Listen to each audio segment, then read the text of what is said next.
Hindu helpline Nipani व विश्व हिंदू परिषद दिले वांद्राला जीवनदान। हिंदू हेल्पलाइन निपाणी विश्व हिंदू परिषद दिले वांद्राला जीवनदान। तवंदी गावाशेजारी NH4 हायवेच्या रोडजवळ हिंदू हेल्पलाइनचे कार्यकर्ते सुमित पाटील यांना वानर जखमी अवस्थेत आढळून आले। यावेळी या वानराला कुत्र्यांचा झुंड त्रास देत होता।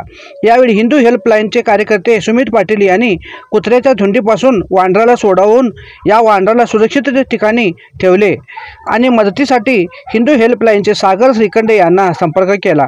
यावेळी सागर श्रीखंडे यांनी निपाणी येथील फॉरेस्ट खात्याचे अधिकारी यांना ही माहिती दिली आणि मदतीसाठी विनंती केली व निपाणी येथील सरकारी पशुवैद्यकीय अधिकारी प्रतीक जी यांना घेऊन घटनेशेजारी धाव घेतले। यावेळी संकेश्वर येथील फॉरेस्ट अधिकारी राजू पाटील आणि सहकारी व हायवे पेट्रोलियमचे अधिकारी आणि सहकारी हेही घटनास्थळी शेजारी पोहोचले। यावेळी हिंदू हेल्पलाइनचे शुभम पाटील व सागर श्रीखंडे यांनी जखमी वानरास पकडून वैद्यकीय अधिकारी प्रतीकजी यांना त्या वानरावर उपचार केले व हायवे पेट्रोलियमच्या गाडीमधून संकेश्वर येथील फॉरेस्ट डिपार्टमेंटच्या नर्सरीमध्ये पुढील उपचारासाठी घेऊन गेले। यावेळी फॉरेस्ट अधिकारी राजू पाटील यांनी सांगितले की वैद्यकीय अधिकारी यांच्या निरीक्षणाखाली या वानरावर उपचार केले जातील व नंतर याला जंगलामध्ये सोडून देण्यात येईल। यावेळी निपाणी संकेश्वर फॉरेस्ट डिपार्टमेंट तसेच निपाणीतील सरकारी वैद्यकीय अधिकारी तसेच हायवे पेट्रोलियम अधिकारी यांना विशेष सहकार्य लाभले। यावेळी हिंदू हेल्पलाइनचे मार्गदर्शक परमपूज्य प्राणलिंग स्वामीजी यांच्या मार्गदर्शनाखाली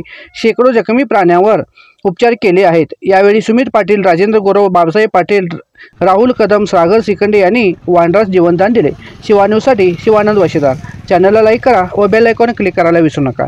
नवीन बातम्या व जाहिरातीसाठी संपर्क 9791949476 या नंबरवरती संपर्क करा।